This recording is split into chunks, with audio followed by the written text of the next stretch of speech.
एक साधु घाट किनारे अपना डेरा डाले हुए था। वहां वह धूनी रमाकर दिन भर बैठा रहता और बीच बीच में ऊंची आवाज में चिल्लाता, जो चाहोगे सो पाओगे, जो चाहोगे सो पाओगे। उस रास्ते से गुजरने वाले लोग उसे पागल समझते थे। वे उसकी बात सुनकर अनसुना कर देते और जो सुनते वे उस पर हंसते थे। एक दिन एक बेरोजगार युवक उस रास्ते से गुजर रहा था। साधु की चिल्लाने की आवाज़ उसके कानों में भी पड़ी, जो चाहोगे सो पाओगे, जो चाहोगे सो पाओगे।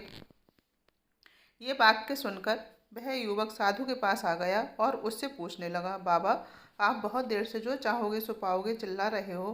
क्या आप सच में मुझे वो दे सकते हो जो मैं पाना चाहता हूँ? साधु बोला, हाँ बेटा, लेकिन पहले तुम मुझे ये बताओ कि तुम पाना क्या चाहते हो। बाबा, मैं चाहता हूँ कि एक दिन मैं हीरों का बहुत बड़ा व्यापारी बनूँ। क्या आप मेरी ये इच्छा पूरी कर सकते हैं? युवक बोला, बिल्कुल बेटा, मैं तुम्हें एक हीरा और एक मोती देता हूँ। उससे तुम जितने चाहो हीरे मोती बना लेना। साधु बोला। साधु की बात सुनकर युवक की आंखें में आशा की ज्योति चमक उठी। फिर साधु ने उसे अपनी दोनों हथेलियां आगे बढ़ाने को कहा। युवक ने अपनी हथेलियां साधु के सामने कर दी। साधु ने पहले उसकी एक हथेली पर अपना हाथ रखा और बोला, बेटा, ये इस दुनिया का सबसे अनमोल हीरा है। इसे समय कहते हैं।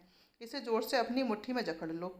इसके द्वारा तुम जितने चाहो उतने हीरे बना सकते हो। इसे कभी अपने हाथ से निकलने मत देना।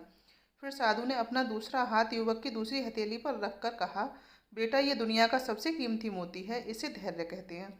जब किसी कार्य में समय लगाने के बाद भी वांछित परिणाम प्राप्त न हो तो इस धैर्य नामक मोती को धारण कर लेना। यदि यह मोती तुम्हारे पास है तो तुम दुनिया में जो चाहो सो हासिल कर सकते हो। युवक ने ध्यान से साधु की बात सुनी और उन्हें धन्यवाद कर वहाँ से चल पड़ा।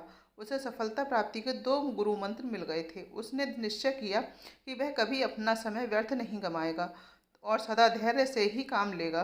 कुछ समय बाद उसने हीरे के एक बड़े व्यापारी के यहाँ काम करना प्रारंभ किया। कुछ वर्षों तक वह दिल लगाकर व्यवसाय का हर गुण सीखता रहा और एक दिन अपनी मेहनत और लगन से अपना सपना साकार करते हुए हीरे का बहुत बड़ा व्यापारी बना। अब उसे 2 मूल मंत्र प्राप्त हो गए थे, समय और धैर्य।